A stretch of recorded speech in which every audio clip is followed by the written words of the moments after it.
김진의 돌직구쇼에 오신 여러분 반갑습니다. 김진입니다. 저는 오늘도 저희 돌직구쇼 오픈 스튜디오 앞에 나왔습니다. 정말 춥습니다. 어제도 춥다 했는데 오늘이 더 춥습니다.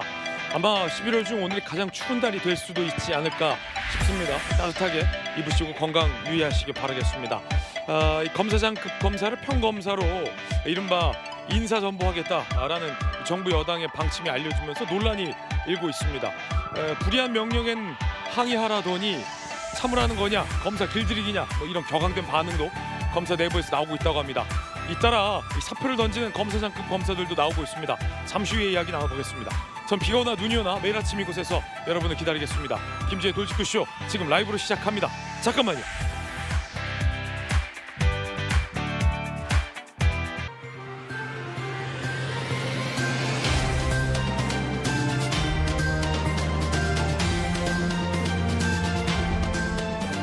신문 읽어주는 남자입니다.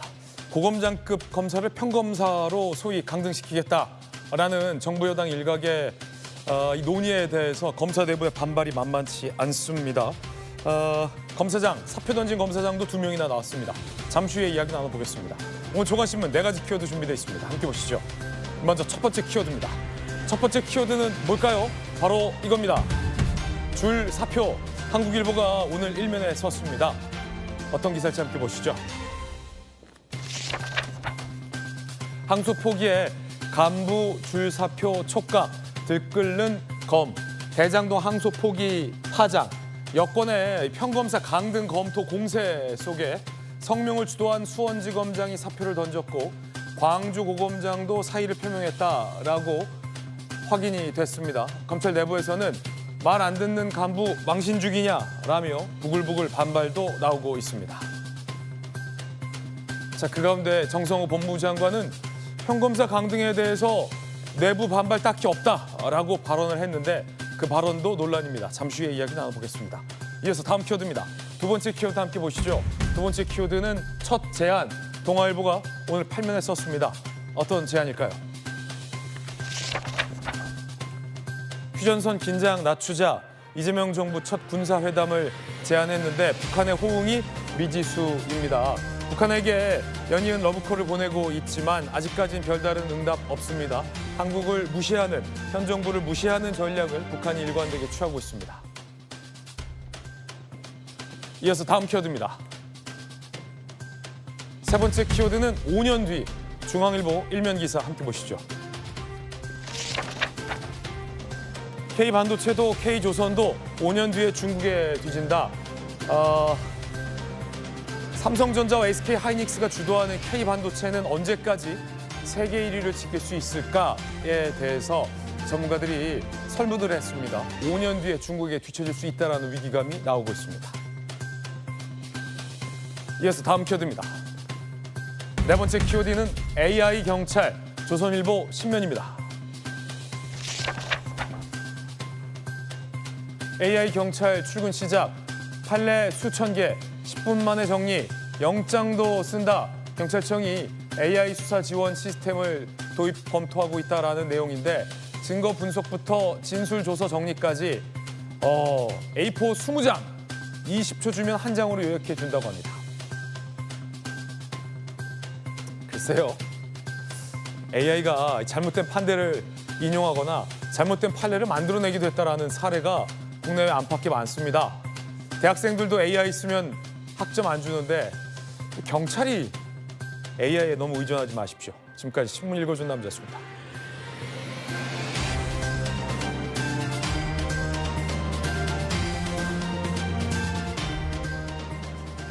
정말 춥습니다.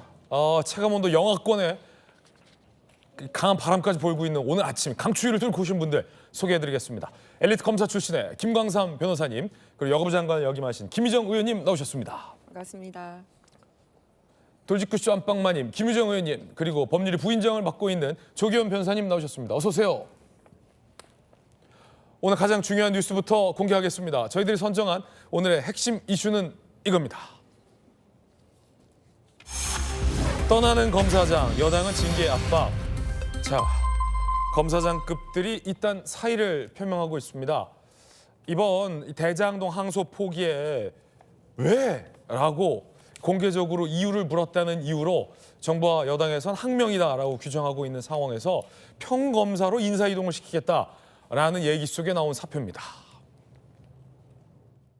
검사장 분들 그 징계급 조치 검토하고 계신 게 있으실까요? 뭐 지금 특별히 드릴 말씀은 없고요. 네. 지금 뭐 대통령께서도 해외 순방 준비 중인데 에이펙의 성과도 한미 관세 협상으로 잘 마무리됐고 우리 법무나 검찰이 안정되는 게 가장 중요한데 어떤 것이 좋은 방법인지 고민을 많이 하고 있습니다. 그 사실상 강등이라 내부 반발 우려도 있는데 이 부분은 뭐 특별히 그런 움직임은 저는 없는 걸로 알고 있고요. 내부 반발은 없다지만 집단 성명 검사장 18명, 평검사 강등 등 징계 검토하자 수원지검장 검사장 18명 중 최선임 사의 표명했고 노만석 전 대행의 비공식으로 우려를 전달했던 송강 광주구검장 사의 표명했습니다. 검사들 부글부글하다라는 내용도 있습니다. 비상계엄 때는 불이한 명령은 거부해야 하는 것이라고 하더니 그렇죠. 자기들에게 불리하니까 항명이라고 덮어씌우는 거 아니냐라는 검찰 내부방의 발언도 나왔습니다. 자, 이프로스 검찰 내부방 볼까요? 서울고검 검사 합리적 의문 제기 공무원 징계 표현의 자유는 쓸모 다 했냐? 표현의 자유 어디다 버렸냐 이런 말이죠. 이윤희 서울 남부지검 부장검사 윤 구속 취소 결정 즉시 항고 포기 결정에 집단 행동했어도 그것도 항명이냐라는 거죠. 자신들한테 불리하면 항명이고 유리하면 반발하라라고 하는 선택적인 이중잣대 논란을 비판한 겁니다. 이승영 인천지검 검사 대정동 사건은 중요 사건이다. 국민 위해 설명 요청했던 것이다. 라며 검사들은 부글부글합니다. 검사 출신의 또 김광선 변호사님 스튜디오에 모셨는데 검사들의 하는 말이 일견 이치에 맞습니다. 예를 들어 현 정부가 문제 삼고 있었던 김건희 여사에 대한 수사 방식 아니면 윤 전 대통령에 대한 구속 취소 이럴 땐 현 정부가 검사들 뭐하냐 집단 항명이라도 해야 되지라고 사실은 요구했고 질타했는데 대장동 이슈들과 관련해서 본인들에게 불리하니까 국민들의 사실 궁금증을 대해서 요청한 것에 대해 항명이라고 덮어씌우는 거 아니냐라는 게 지금 구체적인 검사들의 워딩이잖아요. 사표도 나왔다는데 어떻게 보십니까? 조국 사태 이후에 민주당의 내로남불이 한두 번이 아니었죠. 이거 내로남불이라는 거예요? 전형적인 내로남불의 케이스죠. 자기들에게 유리 불리에 따져가지고 항명이고 항명이 아니고 그건 엿장수 맘대로 제가 얘기했는데 이거 고무줄잣대인 거죠. 엿장수다. 그렇죠. 아니 항명이라는 게 뭐가 지시가 있어야지 항명이고 그 지시에 반발하는 게 항명 아니에요? 아니 정성호 장관이 그렇지 않대요. 신중히 생각하라. 지시한 적이 없다 그렇게 얘기했잖아요. 네. 검사들이 뭐라고 했어요? 좀 그 과정에 대해서 좀 의견을 좀 달라. 네네. 근데 그게 왜 항명인 거예요? 검찰총장 직무대행에 대해서 불법, 부당하고 위법한 그러한 행위에 대해서 의견을 개진하는 게 항명입니까? 이게 징계 대상도 아니고요. 집단행동 얘기하는데 집단행동 자체가 뭔가 어떤 지시랄지 그런 거에 의해서 자기의 어떤 이익을 위해서 국민과 국가의 이익에 반하는 집단행동이 아니잖아요. 이것은. 위법 부당하니까 이걸 시정하자. 그게 바로 올바른 소리 하는데 이게 징계 대상이 돼요? 법적으로 아마 징계하려고 했는데 징계의 어떤 사유를 찾지 못할 겁니다. 근데 억지로 만들어서 문제를 삼겠죠. 이거 법원에 가면 다 패소하겠죠. 전에 줄탄핵했는데 다 탄핵 기각되듯이 이제 그런 상황이 또 벌어지고 있다 보고 이제 항소 포기의 어떤 여파가 너무나 엄청나니까 이거 가지고 이제 항명으로 어떤 프레임을 가지고 가려고 하는 거다 이렇게 보고요. 저는 이제 개인적으로 볼 때 사의하는 것은 좀 안타까운 측면이 있어요. 왜냐하면 저들이 못 오게 한다는 거 아니에요. 노만석 대행이 얘기하면. 그러면 지글 거고 저들과 끝까지 싸워야죠.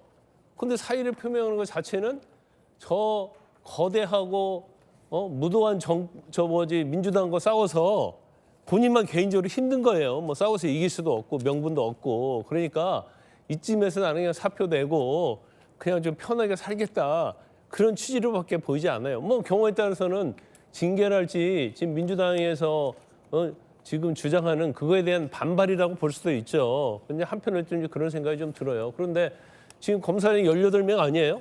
그 밑에 산하지청장도 한 20명 된다는 거 아닙니까? 이번에 반발한 사람이. 그러면 다 징계하고 검사로 강등시키고 예. 그러면 제가 볼 때는 검사장 승진시킬 수 있는 사람이 있을까 싶고 또 승진시켜봤자 내년 10월이면 폐지되는 거 아니에요. 그럼 사실 의미도 없어요. 제가 주말에 좀 어디 좀 갔다 오면서 서초동을 지나오는데 대검찰청 건물이 있더라고요. 그게 한 몇십 층 될 겁니다. 그리고 그 뒤에 대법원이 있거든요.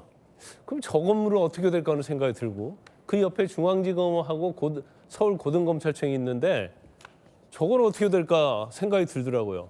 지금 민주당이 검사 2,000명, 수사관 6,000명을 어떻게 할 것인가 계획이라도 있는지 그리고 무작정 감정적으로 검찰청을 폐지한 것이 아닌가 굉장히 좀 우려스러운 측면이 좀 있고 이제 사회 자체가 국가 자체가 이제 상식적인 사회가 되는데 이게 계속 비상식적인 일이 어떻게 보면 비상식이 상식화되고 있는 이런 현재의 상황이 굉장히 우려스러운 측면이 좀 있습니다. 김광선 변호사님의 어떤 강한 비판, 개인 의견 전해드리고 있습니다.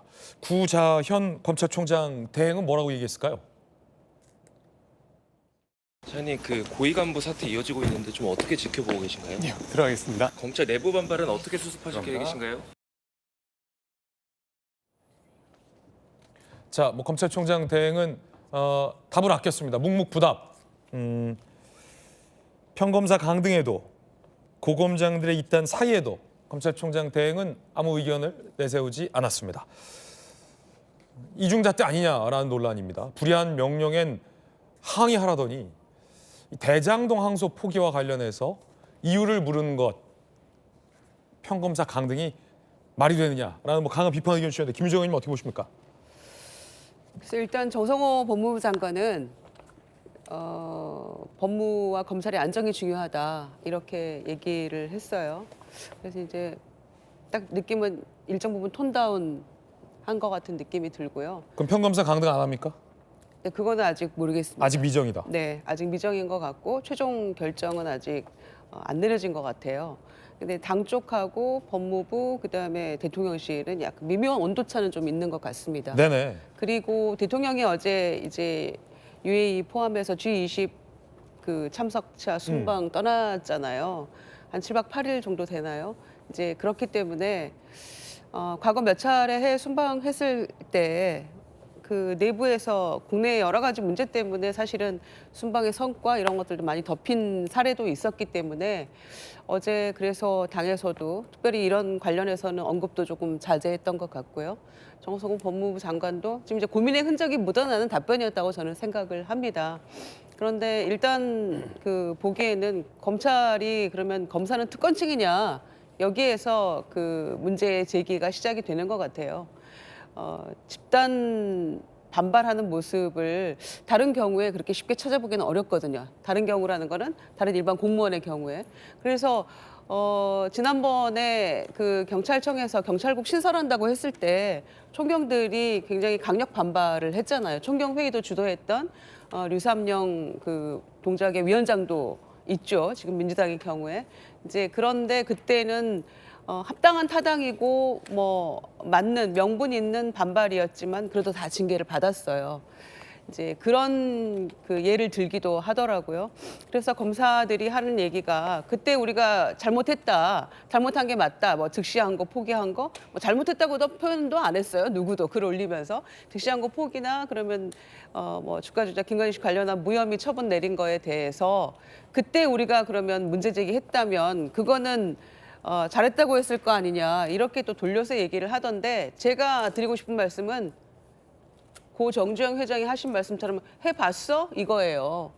그때 그렇게 침묵하고 이번에는 막 집단적으로 이렇게 하는 것에 대해서 본인들이 과거의 잘못에 대해서 그때 우리가 너무 잘못했던 것 같다. 검사로서 자존심도 다 꺾고 제대로 그 맞는 말 하지 못한 것, 바른 말 하지 못한 거에 대해서 죄송하게 생각한다. 국민들께 죄송하다.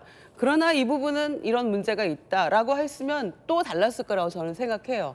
그러니까 그때 안 한 거에 대해서는 뭐라고 하면서 왜 지금 우리가 맞는 말 하는 문제 제기하는 거에 대해서는 너네가 뭐라고 해? 라고 할 게 아니라 저는 그걸 뒤집어서 얘기를 해야 된다고 생각해요. 그래야만 검사들이 조금 명분이 생길 것이다 라고 생각하는데 네. 최종 이 부분을 어떻게 할 것인가. 일단 가는 검사장들은 말리지는 않는다라는 것이고요. 그리고 이게 사표 낼 사람은 사표 내라. 예, 갈 사람은 정리하고 안녕히 가세요. 그다음에 나머지 그러면은 안녕히 가세요. 전체적으로 그러면 다 어떻게 할 것인가. 이 부분에 대한 것들은 아직은 최종 결론은 안 예. 난 것 같아요. 자, 그러면 그때 조용했으니까 대장동 항소 포기도 입 다물고 있어라. 이런 말이냐라는 논란도 생길 것 같아요. 떠나는 검사 안 막는다. 안녕히 가세요. 국민 여러분들 어떻게 생각할지 모르겠습니다. 사실은 이 김희정 의원님 장관님 하셨지만 지금 검사들이 물어본 게 왜요거든요. 왜요? 이거거든요. 항소 포기 안 해. 왜요? 중앙지검장이 결재 다 했는데 결재했던 중앙지검장도 위에서 항소 포기하지 말래. 왜요?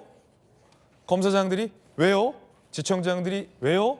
대검 연구관들이 왜요? 그걸 지켜보는 국민들이 항소 포기한다고 하니까 왜요?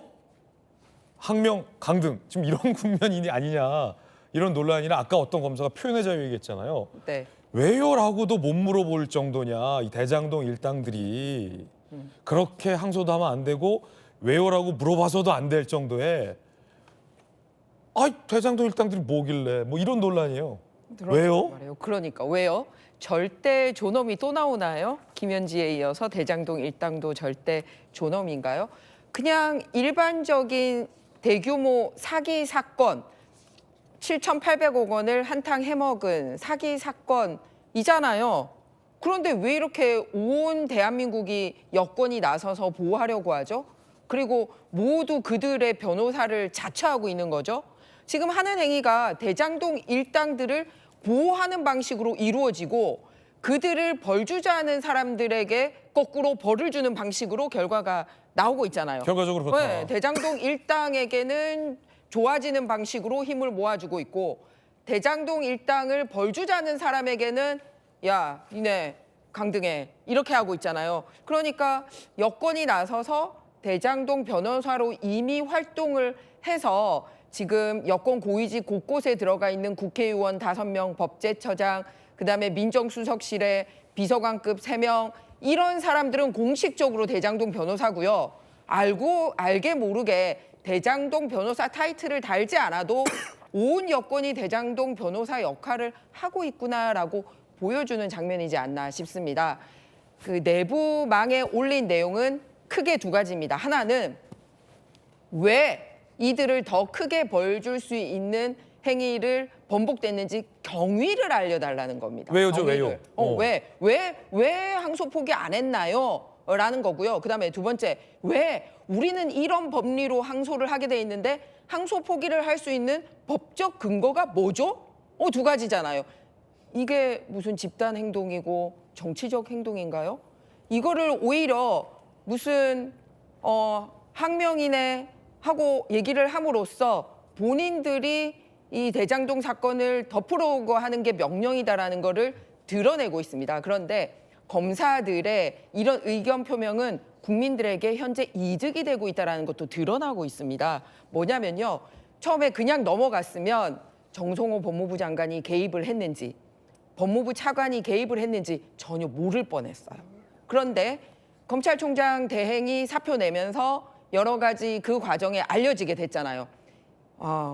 저쪽은 지우려고 하고 우리는 지울 수가 없다. 이런 발언도 검찰들 내부에서 이런 의견 표명 덕분에 알게 된 일이지 않습니까? 그리고 법무부 장관도 나는 전혀 관여 안 했다 했다가 신중히 검토하라고 수차례 얘기했다는 것도 알게 되지 않았습니까?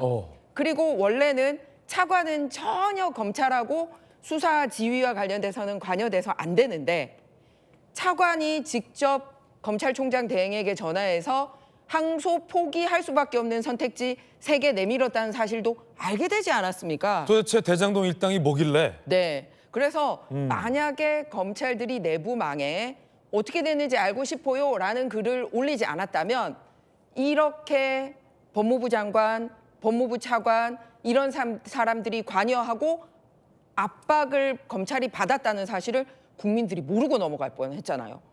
이렇게 여권이 나서서 대장동 일당을 변호하고 있다는 사실을 모르고 갈 뻔했잖아요. 오히려 더 긍정적인 효과를 낳고 있는 거 아닌가요? 표현의 자유와 관련해서도 지금 논란이 일고 있습니다. 그러니까 한 가지 이 정부 여권의 어떤 주장을 설명해 드리면 공무원들은 이 집단 행동을 해서는 안 된다라는 국가공무원법이 있습니다. 그 법의 근거에서 이른바 이제 징계를 검토한다라는 거니까 법적 근거가 없는 건 아닙니다. 그런데 저걸 과연 징계할 만한 집단 행동으로 봐야 하느냐, 징계 대상이냐, 모두가 다 징계 대상은 아니지 않습니까? 라는 부분과 관련해서 여야 간에 치열한 쟁점이 존재하는 거고요. 국민 여러분은 어떻게 생각하시는지 궁금합니다. 이 표현의 자유 논란인데 아니 이게 결과적으로 대장동 일당에 대해선 항소도 하면 안 되고 항소 포기한 것에 대해서 물어봐도 안 되냐. 뭐 입틀막 논란이다. 아까 검사 그러던데 어떻게 보십니까? 검사장, 지청장 30여 명이 공동의 입장을 내면 그 내용에 있는 포함된 내용이 그 경위를 설명해 달라고 해서 그게 궁금해서 묻는 내용일까요? 책임을 묻는 거 아닙니까? 노만석 대행 사퇴하라는 내용이었습니다. 네. 그리고 그 관련된 내용의 첫 출발은 뭐였냐면 대장동이나 전 정권에서 민주당과 이재명 대통령 관련 수사를 주도했던 강백신 검사였습니다.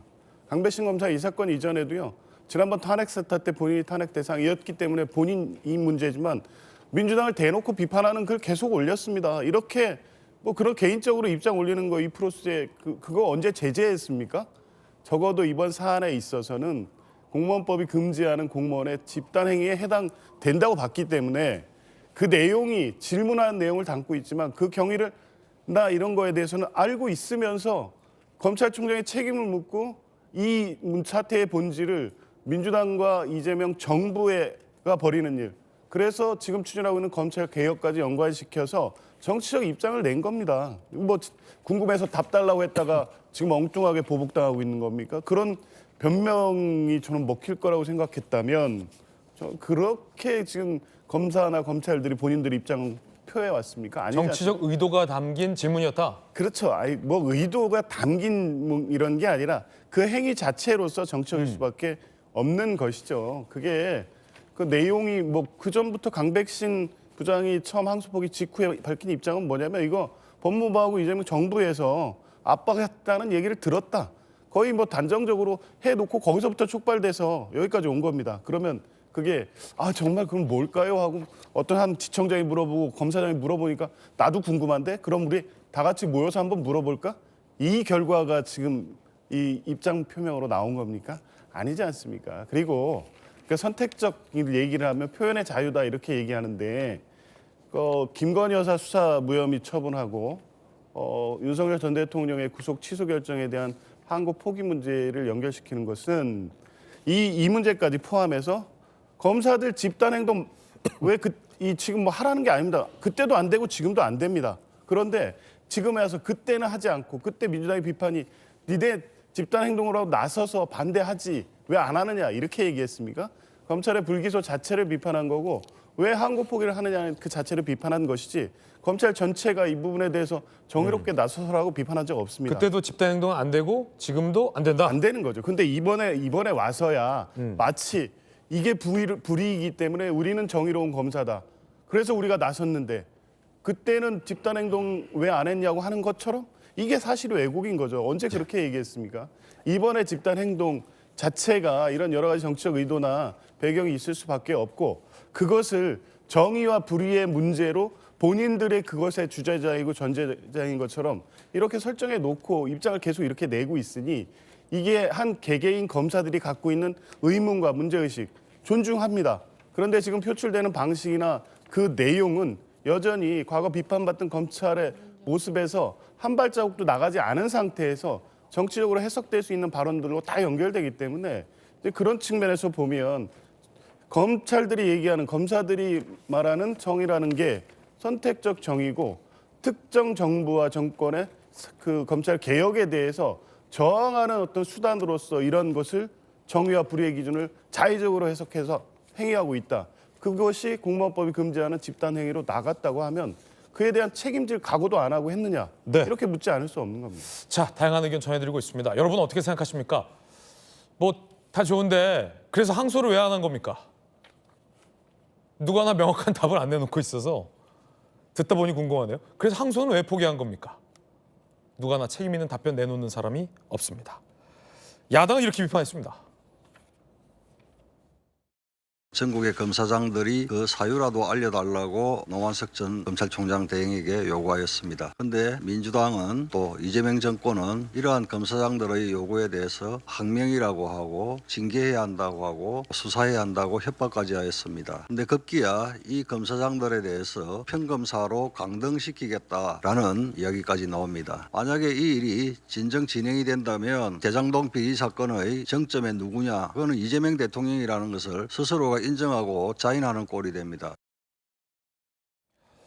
자, 저희들이 준비한 다음 순서입니다. 뜨거운 인물들 3인방을 선정해봤습니다. 오늘의 핫피플 3인방 만나보시죠. 첫 번째 주인공 누굴까요?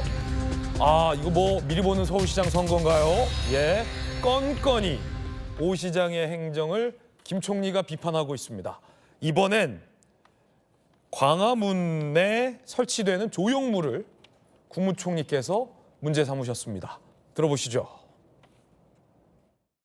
서울시가 만들어놓은 가림막이 이런 식으로 한다는 거죠. 우리가 세우자는 건 진짜 말이 안 되지. 그 상징을 이상하게 만들어. 이제 외국인들이 관광을 시작하는 것이 바로 이곳입니다. 외국 군대의 상징이 그 나라 상징 공간에 있는 것은 유례가 찾아볼 수 없다. 세종과 이순신을 모신 공간에 밭도로총 또 석재 조형물을 설치하는 것에 대해서 국민들께서 이해하실지 의문이 되고 국민들께서 실제로 여기에 밭도로총 조형물이 들어왔을 때 어떻게 생각하실지 지금은 대부분 모르셔서 그런데 좀 걱정도 됩니다. 그렇게 서둘 필요가 있는가? 행정적으로, 절차적으로 또 법적으로 살펴볼 바가 없는지 챙겨보도록 하겠습니다. 종묘 앞 재개발을 두고도 한강버스를 두고도 이제는 광화문 조형물을 두고도 김수석 총리가 다 안 된다라고 비판하고 있는 겁니다. 문제 삼고 있는 게 뭔지 밭도로총 동상이라고 총리는 표현했는데 이겁니다. 감사의 정원, 서울시가 추진하고 있는 광화문 광장 감사의 정원입니다. 한국전쟁 참전 22개국의 감사를 표하는 공간을 만들겠다는 겁니다. 밭도로총 동상이라고 했지만 사실은 전쟁에 참전했던 우리를 위해 싸웠던 참전국에게 감사를 표하는 공간입니다. 그걸 밭도로총 조형물이라고 총리는 비판한 겁니다. 참전국 석재로 만든 총기 모양 조형물 23개, 한국 포함되죠. 줄지어 설치하는 조형물입니다. 오 시장은 이렇게 얘기했습니다. 지난 2월 발언 들어보시죠. 오늘날이 대한민국, 번영된 대한민국이 있게 해준 22개국에 대한 그 희생에 대한 감사, 의미를 담고 그 희생 덕분에 지켜질 수 있었던 대한민국의 자유민주주의가 전 세계 모든 나라에게 줄 수 있는 번영의 인사이트를 이 공간에서 담아서 감사의 마음을 극대화하겠다. 자, 지금 서울시 계획과 오 시장 얘기를 들어보니까 김유정 장관님 6.25 참전국 22개국들 굉장히 고마운 나라들이잖아요. 저 네. 참전국이 없었다면 우린 북한에게 졌을 겁니다. 지고 있었으니까요. 감사의 의미를 담아서 광화문에 이 조형물을 설치하겠다는 건데 총리의 표현을 보면 서울시의 의도와는 총리가 받아들이는 의도는 많이 달라요. 총리께서는 밭도로총을 어떻게 세종대왕과 이순신 장군 옆에 총기를 세울 수 있느냐라고 표현하셨는데 지금 보니까 참전국에 대한 어떤 감사의 정원인데 인식 차이가 좀 상당하네요. 김정 장관 어떻게 보십니까? 먼 눈에는 뭐만 보인다고. 네. 아, 먼 눈에는 뭐만 보이냐? 네. 감사의 마음을 가지고 보면 감사가 보이는 거고 트집 잡으려고 하는 사람에게는 세상 모든 게 다 트집으로 보이는데 김민석 총리 눈에는 그냥 서울시만 지금 트집 잡는데 혈안이 되어 있는 것 같습니다. 특히 사실은 제가 지난주에 굉장히 의미 있는 행사를 다녀왔었는데요. 뭐냐면 국가보훈부하고 시민단체가 함께 마련한 음악회였습니다. 그 음악회에는 우리 한국전에 참전했던 그 유공자, 살아계신 유공자와 또 돌아가신 분들이 있으면 참전국의 그 가족들이 함께 해서 대한민국의 애국가도 같이 부르고 그리고 당시의 그 영상도 함께 보고 그때 함께 불렀던 노래 그런 거를 새기고 그분들을 향한 이 감사의 박수를 쳤습니다. 그래서 제목이 뭐였냐면 당신들은 우리의 영웅입니다 였고요. 그다음에 대한민국은 당신들의 기적입니다 였습니다. 그래서 저 감사의 정원이라는 게 뭐냐면은 전 세계를 향한 감사이자 우리 대한민국이 전 세계의 이 기적이라는 것을 함께 나타내는 그런 상징물이거든요. 그리고 법적 절차도 하자가 없고 행정적인 절차도 하자가 없는 게 밝혀졌습니다.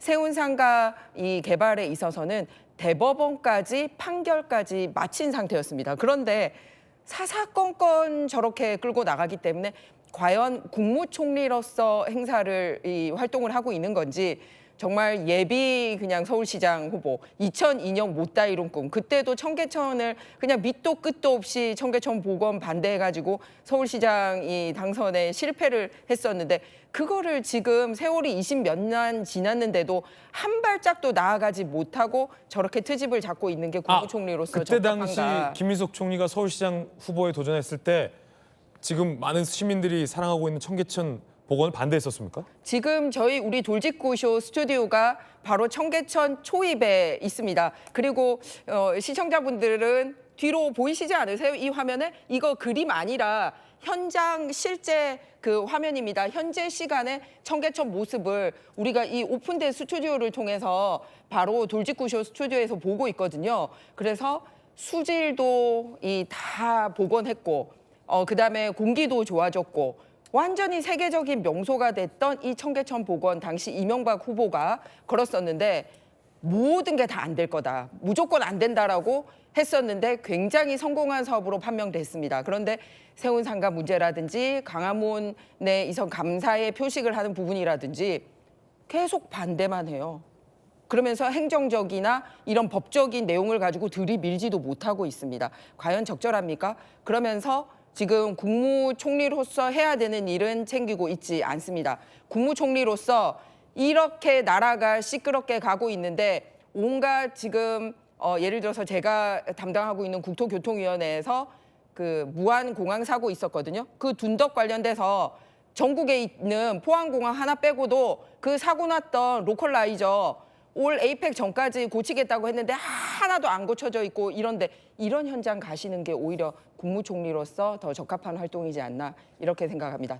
트집은 그만 잡으시길 바랍니다. 자, 그러면 이 김 총리가 반대하는 이유도 있을 텐데요. 김주영 의원님, 김 총리가 받들어충이다라면서 반대하는 이유는 뭡니까? 그러니까 광화문 광장, 서울광장이 상징하는 바가 있었잖아요. 저희가 계엄 내란 사태를 겪으면서 시민들이 그곳에 모였고 국회 앞에 모였고 그 공간이 상징하는 바가 어떤 민주주의의 광장 이런 느낌인데 일단 뭐 감사의 정원 의도는 좋아요. 의도는 그런데 좋다. 그게 왜 받들어총이냐 이거죠. 그리고 그 나라에서 참전국 22개국에서 석재를 공수에다가 그 나라 석재를 공수해서 받들어총 모양의 이거를 조형물을 만들겠다고 합니다. 그것도 6.25m로 만든다고 해요. 6.25를 상징하는 의미에서. 그래서 참전국에 대한 감사 좋고 한데 방식이 왜 받들어총의 방식이냐라는 데 조금 그 문제의식을 좀 갖고 있는 것 같고요. 그러면 이 총은 광화문 광장에 설치하면 안 된다? 그러니까 저는 좀 너무 희한하다는 생각을 했어요. 그러니까 계엄 때문에? 참전국, 아니 그러게 연결이 되지 않습니까? 참전국 22개국에 대해 감사하는 마음과 감사의 정원, 의도는 좋아요. 그런데 그게 받들어총의 형식밖에 없는 것인지 전 굉장히 의아합니다. 저는 이거를 이번에 그 기사화되면서 처음 봤거든요. 네. 근데 언제 이걸 구상했는지는 모르겠는데 좀 문제가 있는 것 같아요. 이 발상은 조금 희한한 것 같습니다. 총 모양이는 안 된다? 감사의 정원 의도는 좋아요. 그런데 반드시 이런 방식으로 가야 되는가. 그리고 나머지 22개국의 석재 이런 거 다 얘기가 된 건가. 이런 것들도 좀 봐야 될 것 같고요. 다만 이제 이 감사의 정원뿐만이 아니고 오세훈 시장은 제가 보기에 이명박 컴플렉스가 있는 것 같아요. 왜냐하면은 서울시장을 4번째 하고 지금 5번째 도전하는 게 거의 확실시 되고 있잖아요. 그런 점인데 성과가 없습니다. 세빛 둥둥섬도 망했죠. 한강 택시도 망했죠. 그랬더니 버스로 갑니다. 버스는 엊그제 강바닥에 걸려가지고 고장나서 82명 승객 정말 인명피해 없어서 너무 다행입니다만 구조했는데 어제 아침에 또 고장났어요. 마곡 선착장에서 출발하려고 하는데 발전기가 고장나서 출발을 못했어요. 그래서 그 옆에다가 다른 배를 해가지고 승객을 거기를 건너서 시민들을 구조했어요. 지금 이런 상황인데도 잘했다 그럽니다. 이거를 무슨 정쟁의 도구로 삼지 말라고 합니다. 이게 말이 되는 이야기입니까? 그런 점에서 이명박 전 대통령의 청계천, 그다음에 대중교통, 환승 시스템 이런 것들만큼 성과를 내지 못했기 때문에 뭔가 가시적인 구체적인 조형물이나 뭔가를 만들어서 시민들에게 본인의 성과를 각인시키고 싶은데 사선하는 동안 뭐 한 게 없어요. 그러니까 무슨 감사의 정원에 받들어 총이니 한강버스 실패를 거듭하고 출발한 지 열흘 만에 계속 쉬면서 점검한다고 했는데 그러니까 콘서트 한참 진행하고 있는데 리허설 하겠습니다. 이런 격이잖아요. 그러고 나서 다시 출발했는데 강바닥에 걸리고 어제는 발전기 고장나고 이런데도 지금 할 말이 있다는 것인지 이 부분에 대해서 조금 입장을 밝혀야 될 것 같다 이런 생각입니다. 그래서 그 김민석 총리는요. 본인이 출마 생각이 없다고 자꾸 그 내년 지방선거하고 빗대서 뭔가 연결을 지어가지고 시비 거는 거 아니냐 이런 생각하는 것 같은데 본인이 오히려 그럴 일 없다라고 얘기했기 때문에 저는 굉장히 자유롭게 총리로서 정책 비판할 수 있다고 할 수 있다고 생각하고 또 시민의 안전 때문에 예. 한강버스도 지적할 수 있다고 보는 것이기 때문에 알겠습니다. 이 부분 가지고 과도한 해석은 금물이다 생각합니다. 자, 그러자 서울시 김병민 부시장이 또 반박을 했습니다. 추모 예우는 정파와 색깔로 구분할 수 있는 일 아니다. 오 시장 역점 삼아 문제 삼아 사전 선거운동이란 비아냥 감수하는 이유 뭐냐. 23년 전 청계천 복원도 반대하지 않았냐. 지나치게 시야가 편협하다.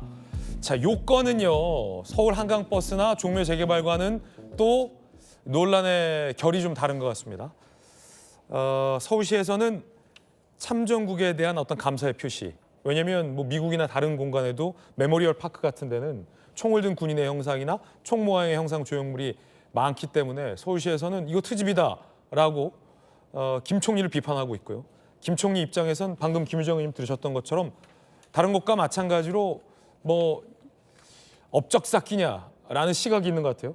광화문의 계엄을 연상시킨 총은 안 된다라는 입장인 것 같습니다. 자, 광화문에 총은 되냐 안 되냐 지금 이 논란인데 김관선 변호사님. 아니, 제가 총이라는 것이요. 이게 잘 쓰면 굉장히 약이 되고 못 쓰면 독이 되는 거 아니에요? 못 쓰면 독이 되고. 자, 유엔 참전국들의 총 자체가 어떤 의미를 가지고 있죠? 그 총을 쏘는 총이 아니고요. 받들어 총이에요. 받들어 총이라는 건 뭐예요? 충성을 맹세하고 거기다 뭔가 다짐하는 거 아닙니까? 그래서 이 총 자체를 무조건 죄악시하는 건 잘못됐다 이렇게 봐요. 네네. 그리고 저거 자체가 지금 광화문 광장이잖아요.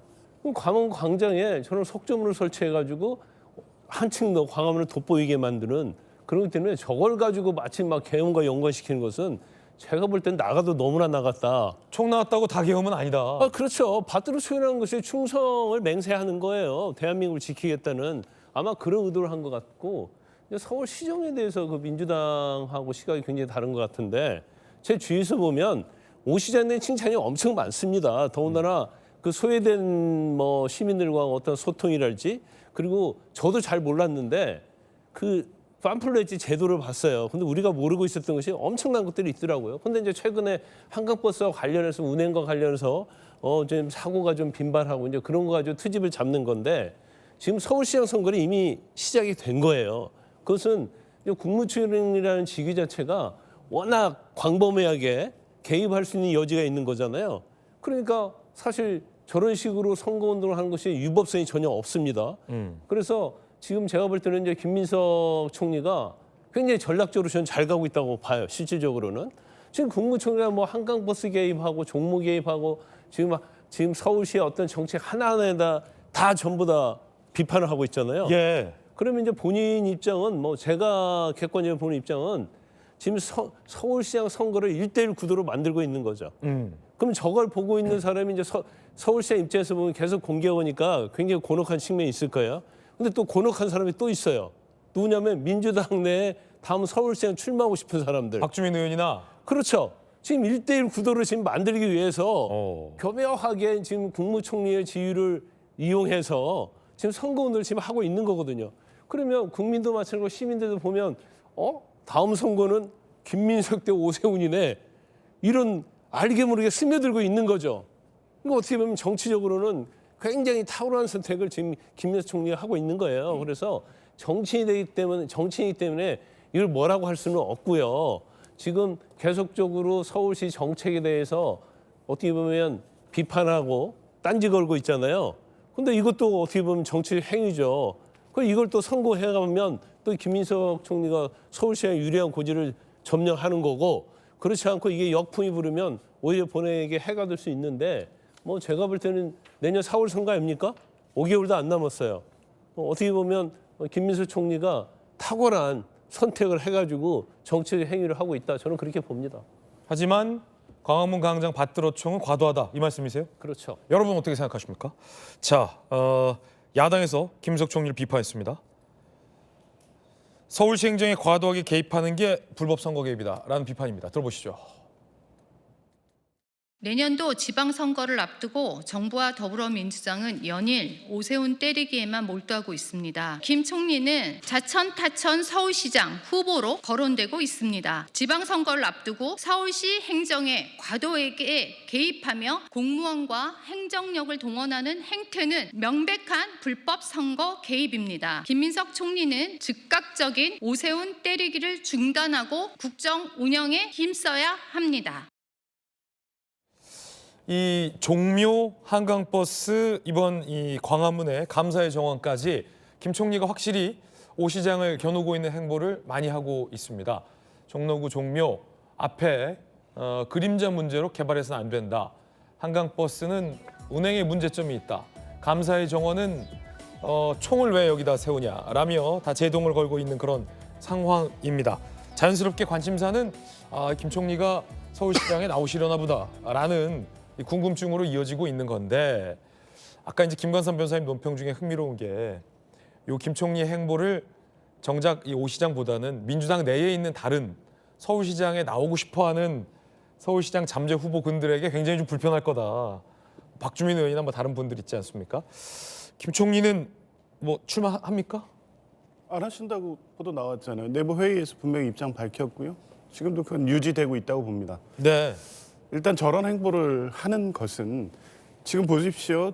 민주당 예비 후보군들도 열심히 현장에 가서 메시지를 내고 주장을 하고 있지만 주목되지 않습니다. 그게 왜 주목을 못 받을까요, 그분들은? 일부 주목된다고 하더라도 오히려 이 오세훈 시장이 내년 선거를 의식한 치적적 행보에 명백한데 네. 그 구도를 자꾸 형성해주는 방향으로 가기 때문에 그래서 저는 김민석 총리가 직접 나섰다고 봅니다. 안 나갈 분이 지적하는 게 맞다? 그렇죠. 총리로서 그리고 이 문제가 오세훈 시장의 개별 이슈에 대해서 왜 총리가 직접 대응하냐 이런 차원의 문제가 아닙니다.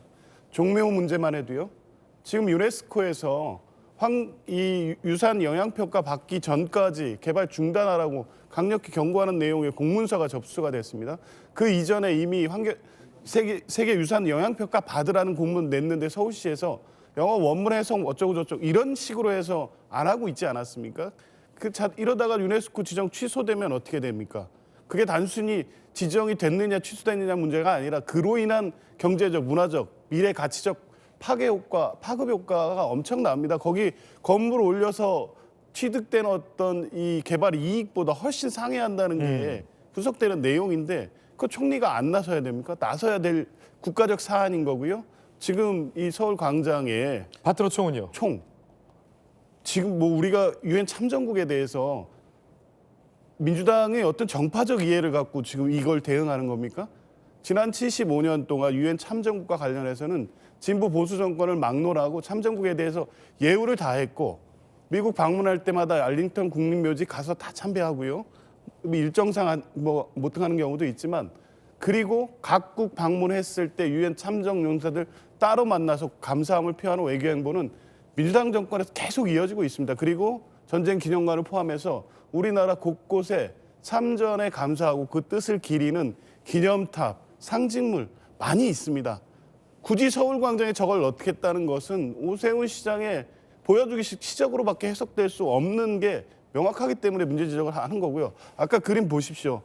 저 뒤에 청와대로부터 광화문, 경복궁, 세종대왕 그리고 이순신 장군까지 이어지는 문화의 수적인 어떤 가치가 있는데 저기에 생뚱맞게 저 조형물이 올라가는 게 이 자연 경관상도 맞습니까? 경관상의 문제도 있다. 그런 여러 가지를 종합해 보면 맞지 않죠. 저기다가 100m 태극기 국기봉 세우려다가 안 되니까 지금 저거 하는 거잖아요. 그러니까 뭔가 보여줄 게 필요해서 하는 게 명백하고 그 의미와 가치는 민주당이 충분히 공유하지만 저곳에 저런 방식으로 하는 것은 그냥 오세훈 기념탑 만드는 거다.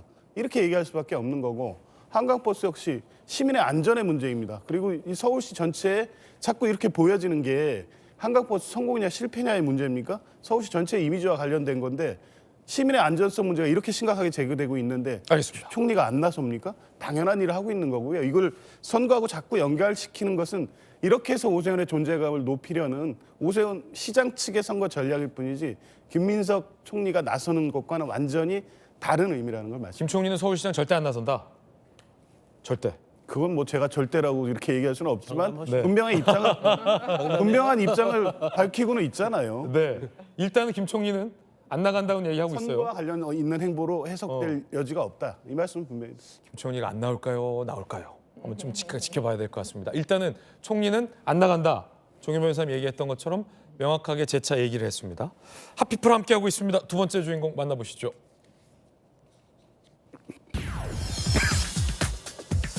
정영학입니다. 정영학의 강남 아파트 62억 됐다고 합니다. 서울 강남구 아파트 38억 2천만 원에 샀는데 62억이 됐다. 남욱에 이어서 정영학까지 대장동으로 돈을 번 범죄 일당들이 검찰이 항소를 포기하면서 사실상 민사로도 피해 복원의 가능성이 줄어들었다라는 법조계에 많은 지적이 있습니다. 그 사이에 이 대장동 일당들의 자산 가치가 증가하고 있다는 얘기가 계속 나오고 있는 겁니다. 김만배 성남 타운하우스 62억, 중랑구 빌딩 90억, 양천구 단독주택 23억. 와, 범죄 수익 6,111억. 검찰은 이렇게 보고 있고요. 남욱 청담동 빌딩 120억, 역삼동 땅 300억, 현재 500억의 매물로 내놨고 검찰 추정 범죄 수익은 1,010억. 정영학 신사도 빌딩 173억, 대치동 아파트 방금 봤던 거 38억인데 62억 올랐고요. 검찰 추적 범죄 수익 626억. 억 소리가 나고 있습니다. 입이 다물어지지 않는 금액입니다. 검찰이 반발할 만하네요. 아니 이렇게 억소리가 나는 범죄 수익을 지금 다 재산을 불리고 있는데 네. 항소조차 안 한다. 예. 이유 물어볼 만하네요. 그러니까. 아니 이게 한두 푼입니까? 다시 한번 띄워주세요, 피디님. 이야, 이게 다 이거 대장동으로 돈 번 분들 아닙니까? 그래서 사건 이름 자체가 항소 포기가 문제가 아니고요. 범죄 수익 환수 포기입니다. 즉 저수지를 포기한 거예요. 저수지 안에 저만큼의 범죄 수익이 들어가 있는데 그거를 국가가 가지고 오는 걸 포기한 겁니다. 2배 이상 올랐어요. 남욱 역삼동 땅이 300억에 샀는데 500억 뛰었고 정영학 대치 아파트가 38억에 샀는데 지금 62억에 올랐다. 신사도 빌딩하고 청담동 빌딩 얼마나 더 올랐겠어요. 그냥 범죄 수익이 7,885억 이러니까 단위가 오히려 너무 커서 실감이 안 났었거든요. 맞아. 국민들이. 너무 비싸면 현실감이 안 나. 그러니까 그냥 저거는 그냥 숫자일 뿐이고 내가 머릿속으로 상상할 수 있는 숫자가 아닌 거예요. 그런데 그거보다 훨씬 더 작은 단위거든요. 지금 우리가 얘기하고 있는 거는. 이제 현실감이 오네. 네, 이제 현실감이 오는 거예요. 정확하게. 아파트, 땅, 빌딩 이러니까. 2,253배 수익을 거뒀더라고요. 그리고 그냥 그 당시에 범죄 수익을 가져간 것뿐만 아니라 그때 집중적으로 강남 부동산을 쇼핑을 해뒀더라고요. 그런데 어떻습니까? 이번 정권 들어서 막 부동산 가치 올려줬잖아요. 네. 그러니까 그때 가치로도 7,800억 원이나 이렇게 있었습니다만 지금은 또 뛰고 있는 거예요. 그래서 사기 쳐서 얻은 수익도 있고 오히려 이거를 이제 자기들이 처분 못하게 그동안은 이 보전 신청해서 묶어뒀었거든요. 네네. 돈 벌게 생겼지 않습니까? 그쵸. 그래서 이제 국민들이 더욱 실감을 할 것 같습니다. 그리고 더 기가 막힌 거는 저거를 그냥 민사소송으로 찾아가면 되지라고 얘기를 하는데 본인 이름으로 해두지 않았기 때문에 이렇게 검찰들이 이 증명하는 데 힘이 들었거든요.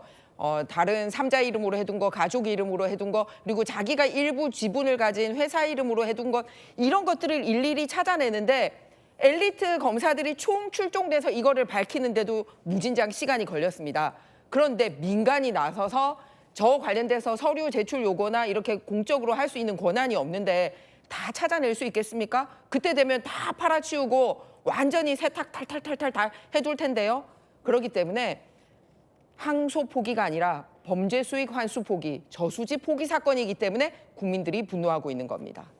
자산 동결, 그러니까 추징 보존도 지금 해제해달라고 요구를 하고 있기 때문에 그것도 해제되면 자산을 자유롭게 처분할 수 있게 된다. 그러면 민가지 성남시와 성남도시개발공사가 무슨 수로 수사기관도 포기한 걸 재산을 찾아내서 환수까지 받아내겠냐? 어렵다라는 김희정 장관의 의견이었습니다. 장동혁 대표나 뭐 김은혜 의원 등도 이런 비판을 하고 있습니다. 들어보시죠. 대장동 일당은 뻔뻔하게 추징을 위해 보존했던 재산을 풀어달라고 당당하게 요구하고 있습니다. 풀어주지 않으면 국가 배상을 하겠다고 당당하게 협박하고 있습니다. 마치 두목을 믿고 칼 들고 쇠파이프 들고 날뛰는 조폭을 보는 것 같습니다. 대통령이라는 뒷배가 없다면, 용산백이 없다면 가능하지 않은 일입니다. 정성호 법무부 장관이 항소 포기에 이어서 추징 보존 해제를 할 것인지, 추징 보존을 해제하고 대장동 저수지의 관리인이 될 것인지 국민들이 지켜볼 것입니다. 대장동 주민들의 피눈물이 어린 돈, 그 범죄 수익 7,800억 원은 범죄자 손에 머무를 수 없습니다. 자, 과연 이 범죄 수익 환수가 가능하겠냐라는 얘기. 그런데 이런 얘기도 나와요. 수익 환수 방안을 뒷북 검토했다. 어떤 얘기일까요? 수익 환수 방안 뒷북 검토, 법무부가 중앙지검에 포기 후에, 항소 포기 후에 법무부가 범죄 수익 환수 방안 보고서 작성 좀 해달라 요청했다는 게 드러났습니다. 법무부는 지난 10일 민사소송으로 수익 환수 가능하다라고 정성호 법무장관이 얘기했지만 무책임하다, 법조계 이런 지적도 나오는 상황이에요. 보고서, 대장동 민간업자들의 국가 상대 법적 조치 가능성, 정부 대응 방안. 이게 너무 늦은 거 아닙니까? 그러니까 항소 포기하고 나서 뜨거라 해서 그러면 범죄 수익 환수 방안할 수 있는 내용이 어떤 건지 보고서 좀 만들어봐라고 작성을 법무부가 요구한 거 아니냐. 그러고 나서 마땅한 방안도 없으면서 민사로 환수 가능하다 법무장관이 이렇게 얘기한 거 아니냐라는 게 오늘 이 보도의 요지인데 어떻게 보십니까? 법무부가 요구를 한 건지 아니면 검찰에서 지금 이제 이게 가장 사실은 이슈가 되고 그렇죠. 있으니까 추징금 문제 같은 것이, 그래서 아마 이 방안을 검토해서 보고를 한 건지는 선후 관계는 잘 모르겠어요. 그런데 일단은 정성호 장관이 국회에 출석해서 답변한 바가 있죠. 네네. 사실 어떤 의미에서는 국민적 관심사는 이 추징금에 관한 거라고도 생각할 수 있어요. 그래서 최근에 여론이 조금 불리하게 나온 것도 있겠죠. 그런 점에서 정성호 장관이 답변을 이렇게 했어요. 그러니까 민사로 해서 소송하는 거에 대해서 최선을 다해서 지원하겠다, 보존받을 수 있도록. 이제 그렇게 장관이 그 답변을 한 바가 있기 때문에 이후에 지금 상황은 어떻게 전개가 되고 이거를 민사로 성남시가 갔을 때 이 부분을 어떻게 지원할 수 있는 방안이 있는 것인지에 대해서 검토를 한 것 같아요. 검토했다는 얘기는 있지만 그 내용은 어떻게 있는지를 지금 알려진 바는 없기 때문에 저희도 그 어떻게 검토 보고서가 작성이 됐는지 그 내용이 궁금하긴 합니다만, 근데 이제 1심 판결에서 그런 부분들이 있었잖아요. 최종 그 재판이 다 끝나고 나면 네. 뭔가 그 손해를 회복할 어려운 상황이 도래할 수도 있기 때문에 검찰에서 이걸 추징 몰수하는 방안으로 해서 돕는 게 타당하겠다, 이런 취지의 판결문 안에 적시된 내용도 있기 때문에 아마 그런 부분들을 판단해서 정성호 장관이 답변을 한 부분이기 때문에요. 그 내용은 이제 조금 알려질 수도 있겠습니다만 어떻게 해서 이 부분이 가능한지, 왜냐하면은 민사로 가서 결과적으로 다 보전을 받을 수 있다라는 얘기도 있고 굉장히 어려워진다라는 그런 의견도 그렇죠. 있기 때문에 사실은 이 양분된 그 의견들이 분출되고 있잖아요. 그러니까 100% 이건 다 환수한다, 100% 가능하다, 이렇게 지금 주장하는 사람은 없단 말이에요. 그런 점에서 정성호 장관이 그 답변한 바대로 어떻게 정부 차원에서 이 부분을 지원할 수 있는 것인가는 검토할 수 있는 부분이라고 보고요. 다만 그 내용이 굉장히 궁금합니다. 네네. 결과적으로 어떻게 적시가 되어 있을지. 네. 김광선 변호사님, 이 송사 성적이 굉장히 우수한 걸로 제가 알고 있는데 그 돌직구쇼 오셔서 이건 민사로서도 수익 환수 어렵다 이런 의견 주셨잖아요. 성적 좋은 김광선 변호사가 맡아도 안 되는 거예요?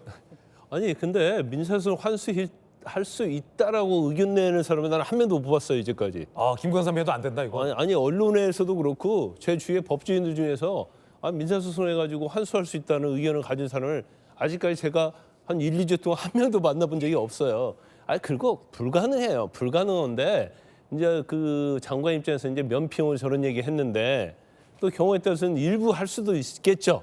그러니까 그 보니까 노만석 대행이 그만두고 나서 또 다른 새로운 대행이 보니까 장관 만났더라고요. 네. 그러니까 지금 제일 항소 포기에서 지금 논점이 되고 있는 것이 민사로 과연 회수할 수 있느냐 이거 아니에요. 그러니까 거기에 대한 이제 대응책을 마련하라고 아마 한 것 같아요. 근데 뭐 중앙지검에서 아무리 연구해도 뭐가 안 나올 거예요. 나온다면 한 6자 정도? 결론은 항소해야 했어야 함. 한 7자 되겠네요. 그거 외에는 뭐 방법이 없죠. 또 항소한다고 해서 물론 무조건 추정할 수 있는 것이 아니고 2심에서 뒤집혀야 하는 거죠. 그렇기 때문에 뭐 제가 볼 때는 일단은 뭐 워낙 이제 국민적 분노가 크고 항소 포기에 대해서 추진 못하고 대장동 일당만 배불링한 게 아니냐. 그러니까 이걸 어떻게 좀 제어할 수 있는 방법을 한번 찾아보라고 하는데 제가 볼 때는 뭐 이론적으로는 찾을 수는 있겠죠. 민사소송에서 해가지고 입증하고 그러면 우리가 찾을 수, 저 뭐 성남 도시개발공사에 찾을 수 있다고 그런 식으로 보고서는 내겠지만 그건 제가 볼 때는 뭐 실현하기가 굉장히 어려운 내용이다 이렇게 봅니다. 예. 그런가 하면 어제 야당 최고위에서 이재명 대통령의 과거 이 녹취를 틀었습니다. 어떤 내용이었을까요? 들어보시죠.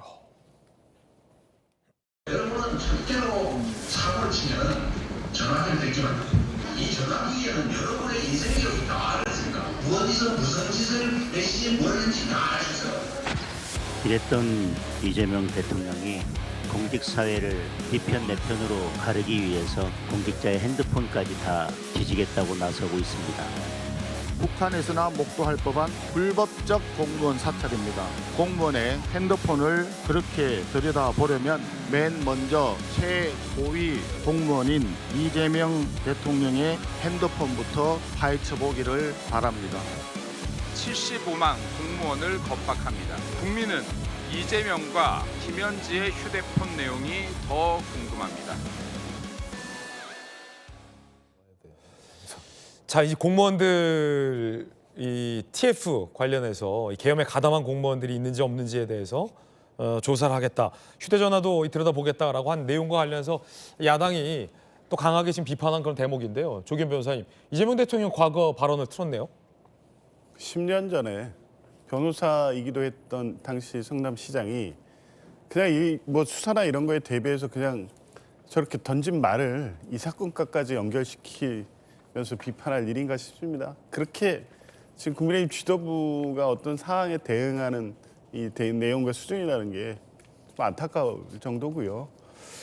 이 사안은 이 사안대로 보시면 되잖아요. 비상계엄 내란 관련해서 그러니까 이걸 이런 식으로 보호하는 걸 보면 여전히 국민의힘은 본인들 역시 추경호 원내대표를 포함해서 당의 사안에서 자유롭지 못하고 어떻게든 비상계엄과 내란과 관련된 책임은 덮고 가야 될 문제라고 인식하고 있구나 이렇게 볼 수밖에 없는 겁니다. 공무원들, 고위 공무원들 실제 어쩔 수 없이 이 지위 그 관련해서 이 직급상 거기에 소극적으로 가담한 수 있는 공무원들이 생길 수 있지만 이게 원래 하루 이틀 동안 12월 3일, 4일 진행된 사안에서는 적극적으로 관여된 고위 공무원들이 상당히 꽤 있습니다. 지금 수사는 대통령, 뭐 국무위원, 주요 군 지휘관 정도까지 돼 있지만 실제 그 밑에서 계엄과 비상계엄과 내란을 완성시켜서 행위한 공무원들 그것도 적극적으로 그 상황에서 그런 선택을 함으로써 본인의 향후의 직위 안위를 꾀한 공무원들이 분명히 있는 겁니다. 그거 확인하고 책임 묻는 게 국가의 책임 아닌가요? 그냥 덮고 가는 게 지금 우리 미래를 위해서 필요한가요?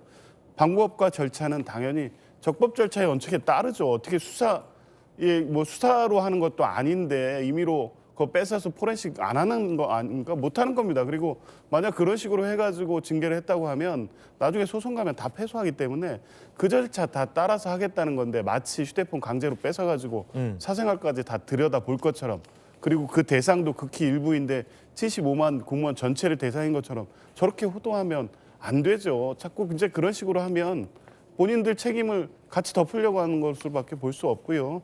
극소수를 대상으로 해서 이번 비상계엄 내란과 관련된 책임, 특히 공직자들은 국민을 위한 봉사자로서 책임을 다 해야 된다는 경각심을 이 문제에 관해서도 분명히 줘야 되기 때문에 그 책임을 묻는 절차로서 사전에 조사하는 것 당연한 거고 공무원들 협조해야 될 공무원들 협조하면 됩니다.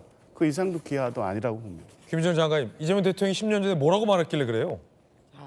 이 휴대폰에는 인생이 다 들어있다라고 말씀을 하셨어요. 이 휴대폰에는? 예, 인생이 들어있다고 그랬어요. 인생이? 예.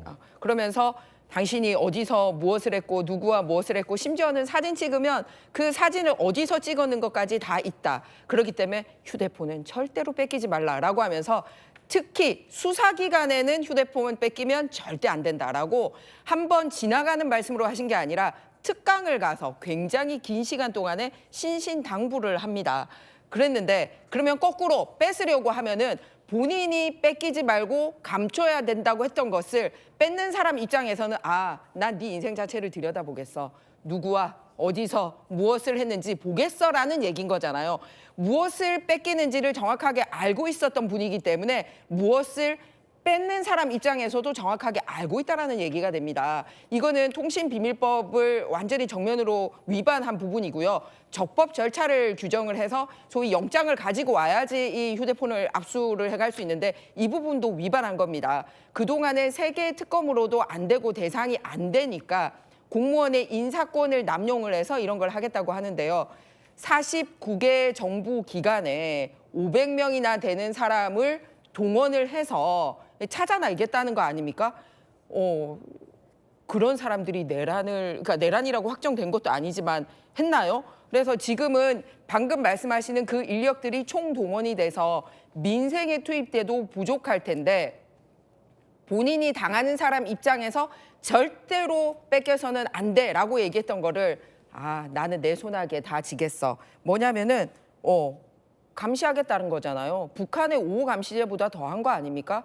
부처 사람들끼리 그 안에 당사자들로 하여금 감시하게 만드는 거잖아요. 그런데 자료 제출과 관련돼서는 저도 드리고 싶은 말씀이 있습니다. 뭐냐면은 이거는 부당한 감사예요. 그런데 얼마 전에 있었던 국회 국정감사는 적법한 감사입니다. 적법한 감사에 대통령실에서 반드시 감사 대상으로 출석해야 되는 총무비서관 김현지도 출석 안 시키려고 인사 이동을 시켰던 정부가 이 정부면서 75만 휴대폰을 털겠다고요.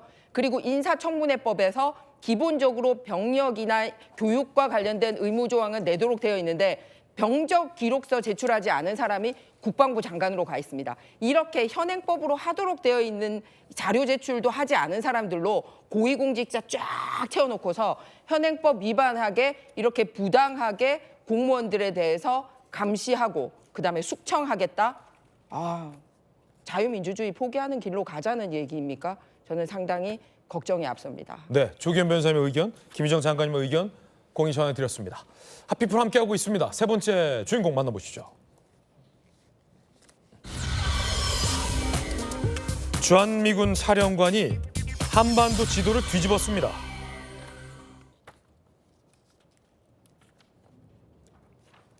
자, 이렇게 주한미군 사령부에 붙어있는 뒤집힌 한반도의 지도, 서울 보이고 사우스코리아, 평양, DPRK 보이시죠? 밑에 이제 중국, 차이나, 베이징이 있고 러시아가 있습니다. 한반도가 태평양을 향해서 나아가는 방향으로 지도가 뒤집혀져 있습니다. 왜 이렇게 뒤집어 놨을까요?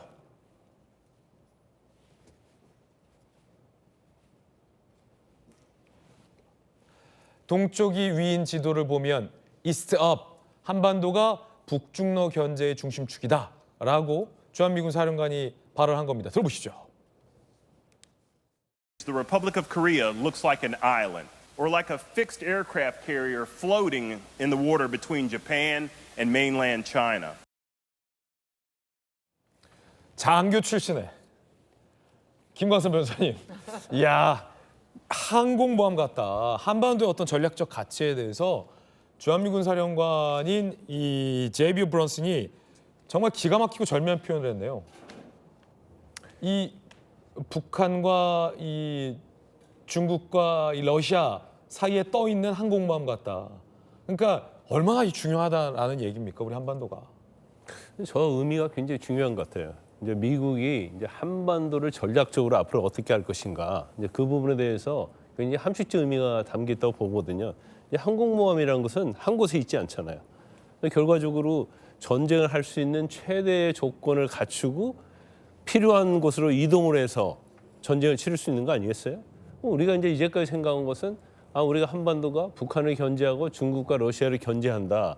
그래서 어떻게 보면 외곽 지역에서 그런 역할을 수행할 수 있는 지정학적 위치다 이렇게 생각했는데 저거 자체는 이제 지도 자체도 180도로 바꾸면서 제일 중요한 것은 당연히 북한과 중국과 러시아는 당연한 거고 지금 남중국해랄지 이제 대만과 중국과 관계랄지 또 일본이랄지 멀리 베트남 하노이 뭐 이것까지 얼마나 연관성이 있고 중심적 위치를 차지하고 있는지 뭐 어떻게 보면 전쟁에서 항공모함이 제일 중요한 거 아닙니까? 그래서 이제까지는 뭐 중국이랄지 러시아랄지 북한만 견제하는 그런 대한민국이 아니고 이제 전방위적으로 엄청난 역할을 할 수 있는 지정학적 위치를 가지고 있다. 이런 걸 의미하는 것 같아요. 그러면 결과적으로 어떤 유연성이랄지 주한미군과 관련해서도 예를 들어 중국과 대만이 중국이 대만을 침공을 한다랄지 아니면 이제 남중국해에서 어떤 일이 일어나면 이제까지 주한미군 자체가 북한과 관계에서만 어떠한 역할을 했다고 한다면 그게 아니고 탄력적으로 주한미군을 빼서 어떻게 보면 보낼 수도 있는 이제 그런 걸 여러 가지 이제 함축적 의미가 있기 때문에 이제 트럼프 정부에서 주한미군이랄지 한국의 어떤 지장과 같은 위치, 전략적인 어떤 내용 이런 것들이 앞으로 좀 변화가 될 것이라는 것을 암시하는 굉장히 중요한 멘트다 저는 그렇게 봅니다. 네. 자, 다음 소식입니다. 서울 송파구의 대표적인 고가 아파트 단지에 아파트 이름을 내건 결혼정보회사가 성업 중입니다. 성장 배경이나 경제 형편, 스펙이 비슷한 아파트 주민들을 만남을 주선해 준다는데 서울 강남 고가 아파트 단지를 중심으로 이런 움직임이 확산되고 있습니다. 집이 뭐길래? 권경문 기자입니다. 서울 송파구의 헬리오시티 단지. 평당 가격이 1억 원을 호가하는 고가 아파트입니다. 아파트 상가에는 이름에 아파트명 일부가 포함된 결혼정보회사가 영업 중입니다. 지난 6월 정식 개업했는데 3개월 만에 회원 260명이 가입한 걸로 전해집니다. 회원 대부분이 이 아파트 단지 입주민입니다. 한 270명이 되면 한 60명은 봐주고 200명은 해줘. 자녀가 경제 여건이나 성장 배경이 비슷한 배우자와 결혼하길 바라는 부모의 심리를 공략한 겁니다. 또 경제적인 것도 비슷한 거면 연애도 가까운 데 있으니까 괜찮다고 생각해요. 서울 강남권 고가 아파트의 입주민 중심 만남 주선 움직임은 서초구 반포동의 한 아파트에서 시작됐습니다.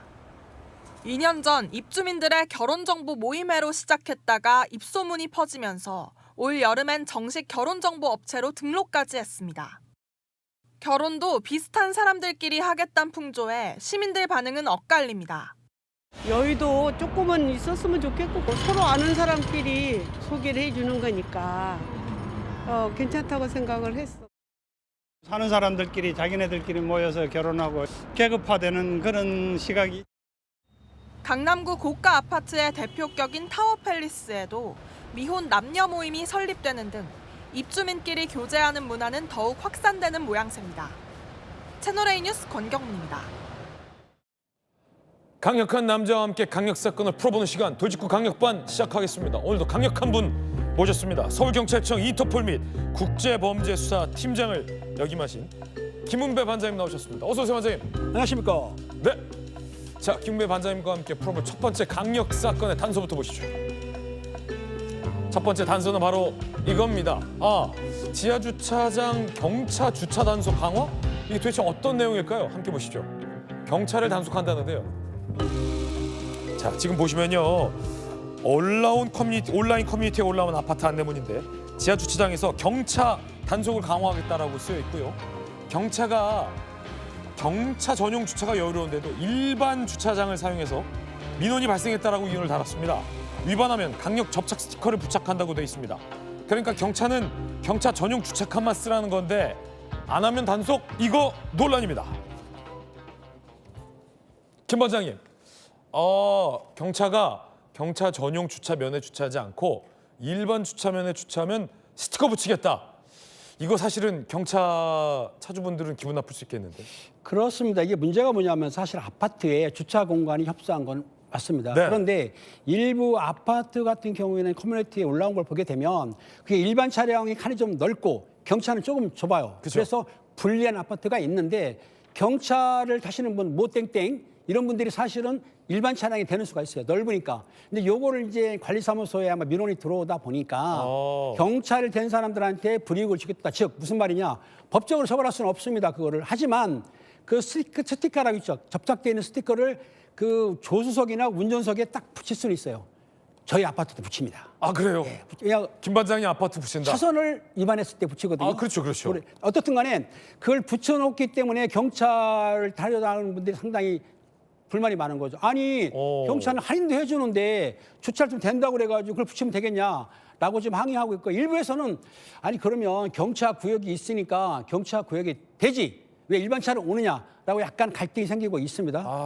하지만 그렇군요. 중요한 거 있어요. 왜냐하면 요 경차 구역을 만들고 붙이는 거는 아파트 동대표회에서 관리 규약으로 만들었을 겁니다. 그렇군요. 관리소장이 관리소에서 임의로 할 수는 없다. 없다. 그러니까 주민들의 동의를 얻어서 한 건데 또 불만이 있는 사람이 있지 않습니까? 그래서 그렇군요. 붙였는데 문제가 있어요. 왜? 남의 차량에 스티커를 본드로 붙일 경우에 재물손괴도 가능합니다. 그래요? 그리고 그걸 떼는 과정에서 유리창 같은 게 상행하게 되면은 손해배상 청구도 가능하기 때문에 사실상 관리사무소에서 안내문이나 경고문은 가능해도 그거를 접착제를 붙여서 떡 붙였다. 그러면 그 붙인 피해자가 사실은 고소고발이 가능하기 때문에 이 문제 때문에 사실은 아파트에서 붙이는 경우가 사실 많지는 않거든요. 그렇군요. 경차 소유자는 일반 차량 주차를 금지한다라고 해버려서 논란이 있는 것 같아요, 반장님. 자, 자율적으로 경차 전용칸에 좀 주차를 권면하는 게 아니라 금지를 하고 단속한다라고 하니까 논란인 건데 자, 이렇게 논란이 일고 있습니다. 이것도 일종의 경차 혐오다라는 의견도 있고 주차 비용을 경찰하고 적게 받는 것도 아니지 않느냐. 그러네요 또. 오죽하면 이런 결정을 내렸겠냐. 경차가 경차 자리부터 채워서 주차해라라는 옹호하는 의견도 있고요. 반장님. 근데 이게 문제가 발생을 왜 했냐면 사실상 그 신축 아파트 같은 경우에는 세대당 1.5대를 댈 수가 있어요. 그리고 구축 아파트는 한 대 정도 될 수 있는데 물론 평수에 따라 틀립니다. 그런데 문제는 있는 게 뭐냐면 지금 한 집에 차가 한 대만 있느냐. 차 집에 몇 대예요? 2대요. 그렇죠. 한 대를 해는데 2대를 대는 거야. 그러니까 부족한 거예요. 그러니까 경차 구역에 되면은 일반 차를 댈 수 있는데 부족하다 보니 민원이 들어오니까 관리사무소에서는 어쩔 수 없이 했지만은 실제적으로 거기에 강력하게 접착제를 붙여서 붙이는 거는 된다, 안 된다? 안 된다. 이거는 법적으로 문제가 되고 민사소송을 테니까 게시물을 붙이거나 경고문을 붙이는 건 가능을 해도 실제적으로 행동을 해서 탁 붙이면 안 되는 거죠. 알겠습니다. 첫 번째 사건 해결된 것 같아요. 두 번째 강력 사건 만나보시죠. 두 번째 강력 사건의 단서는 이겁니다. 청소년들 같은데 휴대폰도 있고요. 자, 이거 뭐 어떤 사건일까요? 함께 보시죠. 경찰 10대들에게 강도를 사주한 30대 검거. 이 철없는 30대군요. 30대 여성이에요. 야, 니네 응? 내 전 남자친구 휴대전화 좀 뺏어줘. 그러자 중고등학생 4명이 그젯밤 10시 50분 흉기를 들고 주거지를 찾아가 전 남친을 폭행 후 휴대전화 갈취를 시도했다. 이거 뭐 20대 남성 전 남친이가 뭔데 30대 여성에 무슨 봉변입니까 이게? 자, 일단 여기까지 한번 보고요. 반장님, 뭐 이런 황당한 사건이 있습니까? 그렇습니다. 어이없는 사건이긴 한데 저 30대 여성이 아마 전 남친하고 헤어진 것 같습니다. 그런데 당시에 둘이서 좋을 때 찍었던 사생활 관련 은밀한 사진이 영상이 있었던 것 같아요. 전 남친한테요? 예. 그러니까 무슨 말이냐면 둘이서 동의하에 찍었으면 처벌 안 받지만 전 남친이 몰래 찍으면 성폭력으로 처벌을 받을 수는 있어요. 근데 그걸 아닌 거 보면 처음엔 둘이 동의에 찍었던 건데 헤어지고 보니까 이 남성이 그걸 유포할 수도 있다는 걱정이 되지 않습니까? 본인 걱정이죠. 그리고 본인이 달래든지 해야 되는데 그렇지 않고 온라인 커뮤니티에 올린 거예요. 그래서 10대 청소년, 즉 중고생으로 알고 있는데 4명을 포섭을 한 뒤에 그 사람들한테 그 전 남친의 주소지를 알려주면서 휴대폰을 가서 빼앗아 오라, 돈을 주겠다 이렇게 시키니까 10대 그 중고등학생들이 그 말을 듣고 그 피해자의 주거지에 가가지고 4명이 침입한 뒤에 휴대폰을 강취하려던 사건인데, 그러니까 남자가 반항을 하니까 아마 거기서 엎치락뒤치락을 하면서 폭행을 해서 얼굴이나 목에 찰가상을 입었다고 하는데 경찰이 신고돼서 검거를 했습니다. 왜 강도행위를 했냐 물어봤더니 우리가 집착한 게 아니고 뒤에수가 시켰습니다라고 교사범의 신원을 말하니까 경찰이 그 말을 듣고 17일 날인가요? 16일 날이구나. 그 교사범을 검거를 했는데 알고 보니 30대 여성. 전 여친. 그렇죠? 이야. 그러니까 이 중요한 거는 그 휴대전화에 아마 그 여행상을 유포를 하게 되면 처벌을 받지만 처벌 받는다 하더라도 가끔 그런 남자들이 없지 않아 있습니다. 그러니까 걱정을 해서 한 건데 그렇다 하더라도 중고생들을 시켜서 강도를 했다 그러면 이게 중요한 게 뭐냐면요. 그 강도 행위가 단순 강도가 아니고 2명 이상이든지 흉기를 들다든지 야간에 들어가게 되면 특수 강도가 되는 거예요. 이 여성 처벌 받습니까? 특수 강도죄의 그 교사범이기 때문에 똑같이 처벌을 받습니다. 아, 그러니까 사생활 영상 유포가 걱정돼서 그랬다라는 범죄 동기는 전혀 이 범죄 행위에 변명이 되지 않는다. 변명은 되겠지만 물론 정상 참작이 조금 될지는 몰라도 일단은 특수 강도죄를 교사했기 때문에 그 실행범들하고 같은 형량을 받을 수가 있습니다. 그렇군요. 두 번째 강력 사건 풀어봤습니다. 세 번째 강력 사건의 단서도 확인해 보시죠. 벌써 13번째 어떤 사건일까요? 13번째 발견된 이것, 정체가 뭘까요? 마약이에요. 근데 요즘요, 제주도 지도를 저희가 띄워봤는데 제주 해변, 용담포구, 제주항, 신촌리, 동북리, 월정리, 우도면, 성산읍 다 바닷가 주변이잖아요. 제주 해안가에서 벌써 13번째 중국의 차 봉지 안에 들어있는 신종 마약 봉지가 13번째 잇따라 발견이 됐고요. 총 32kg, 100만 명이 동시 투약 가능한 어마어마한 마약이 중국 차 봉지에 담겨서 제주 해변에서 13번째나 발견이 됐다는 겁니다. 제주해양경찰청 마약수사대장, 아마 우리 저 김은배 반장님 한참 후배 같은데 얘기 들어보시죠. 해양 쓰레기가 이제 모이는 지역이 유사한 것으로 봐서 일단은 지금 해류를 타고 이쪽으로 이제 유입되는 것으로 바다에 뛰어보니까 이제 물에는 뜹니다. 반장님, 이거 어떻게 된 겁니까? 그렇습니다. 지금 제주 해안에 그 차봉지에 담긴 마약 성분이 들은 마약이 지금 13번 발견됐다고 합니다. 네네. 9월부터 지금까지 13개가 발견됐는데 이번에 발견된 건 1kg이 됐고요. 총 32kg이 발견이 됐는데 저 마약이 무엇이냐? 말하다시피 케타민.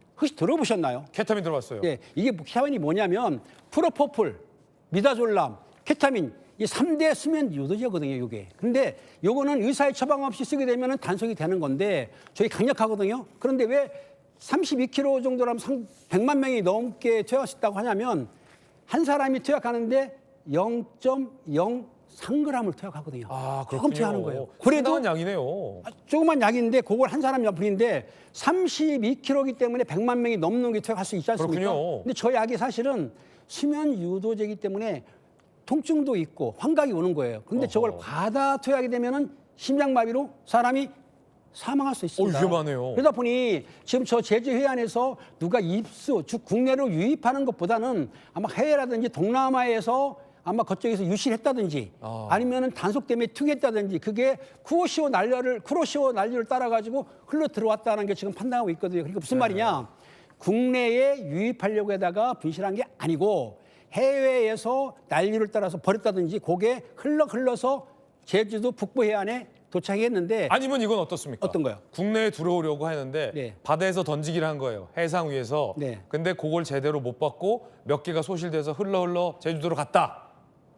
근데 32km 정도까지는 못하고요. 그럴 경우엔 바다에 투기하려고 하면 거기에 부표를 띄워서 뭘 매달아가지고 장소를 하거든요. 아, 그렇군요. 그렇게 마약 사범들이 그렇게 어리석지는 않습니다. 엉성하지 않다. 좋습니다. 그러다 보니까 유시된 거로 보고 있는 것이죠. 네, 세 번째 강력 사건까지 김은배 반장님과 함께 해결해 봤습니다. 김 반장님, 오늘도 감사합니다. 감사합니다. 자, 파이팅이 넘치는 우리 김 반장님이었습니다. 다음 소식입니다. 앉아서 세계 속으로 시작합니다. 첫 번째 여행지는요, 프랑스로 가보겠습니다. aan een schilderij in dezelfde kamer als de Mona Lisa hangt. Een schilderij gaat hier hangen. Daar is de Mona Lisa. 벨기에 온라인 방송인 2명이 프랑스 루브르 박물관에 자신의 작품을 걸겠다고 공언합니다. 실제 이들은 박물관 입장부터 그림을 붙이고 나올 때까지 전 과정을 촬영했는데 이 과정에서 제지하는 사람은 이렇게요. 아무도 없었습니다. 해당 영상이 SNS에 공개된 이후 프랑스는 충격에 빠졌습니다. 지난달 왕실 보석을 도둑맞은 데 이어 이번엔 온라인 방송인의 장난조차 막지 못한 겁니다. 영상을 올린 이들은 루브르 측이 실제 보안을 강화했는지 확인하기 위해 이런 행동을 벌였다고 밝혔는데요. 지난달 단 7분 만에 보석이 털려서 홍역을 치른 루브르. 그동안 개성이 전혀 없었던 걸까요? 이번 사건으로 또 한 번 부실 보안 논란을 피하기 어렵게 됐습니다. 앉아서 세계 속으로 이번엔 러시아로 가보겠습니다. 돼지를 향해 걷던 러시아 군인 2명이 펑 하고 지뢰가 터지자 몸을 피합니다. 생과 사가 몇 걸음 차이로 바뀐 장면입니다. 현지 시간 17일 러시아 언론은 돼지 한 마리가 군인의 목숨을 구했다며 해당 영상을 올렸습니다. 군인이 서 있던 곳에서 지뢰가 터지는 지점까지는 단 몇 걸음 차. 만약 돼지가 먼저 저곳을 밟지 않았더라면 군인들에게 아찔한 상황이 벌어질 뻔했습니다. 돼지의 작은 발 덕분에 군인들은 살고 돼지도 도망칠 수 있었습니다. 현지 언론은 우크라이나가 후퇴하며 지뢰를 매설한 것으로 추정된다고 밝혔습니다. 이번엔 콩고로 가보겠습니다. 콩고 북동부의 한 광산이 순식간에 무너져 내립니다. 아래에 있던 사람들이 겁에 질려 달아나지만 일부는 그만 흙에 묻힙니다. 현지 시간 15일 광산 지지대 역할을 하던 다리가 무너져 현재까지 최소 49명이 숨진 것으로 알려졌습니다. 이들은 이곳에 왜 이렇게 많이 모여있던 걸까요? 당국에 따르면 광산을 경비하던 군인의 총격에 혼란이 발생했는데 그 과정에서 광부들이 다리 쪽으로 몰렸고 다리가 무너져 내려서 사상자가 속출했다고 합니다. 마윤대 장관은 폭우와 산사태 위험 때문에 현장 접근이 금지되는데도 불법 채굴꾼들이 무단으로 채석장에 진입했다고 전했습니다. 반면 인권단체는 광부들과 군인 사이에 충돌이 있었다는 보고를 언급하며 당국의 조사를 촉구하고 있습니다. 콩고는 세계 최대 코발트 생산국이지만 열악한 환경으로 매년 사상자가 발생하고 있습니다. 지금까지 앉아서 세계 속으로였습니다. 저희들은 60초 광고 보고 돌아오겠습니다. 잠시만요. 잠시 후 아래 주소에서 김진의 더 라방 시작됩니다. 최고의 전문가들이 여러분을 기다리고 있습니다. 저희들은 잠시 후에 뵙죠. 오늘 하루는 분명 어제보다 나을 겁니다. 좋은 하루 되십시오. 고맙습니다.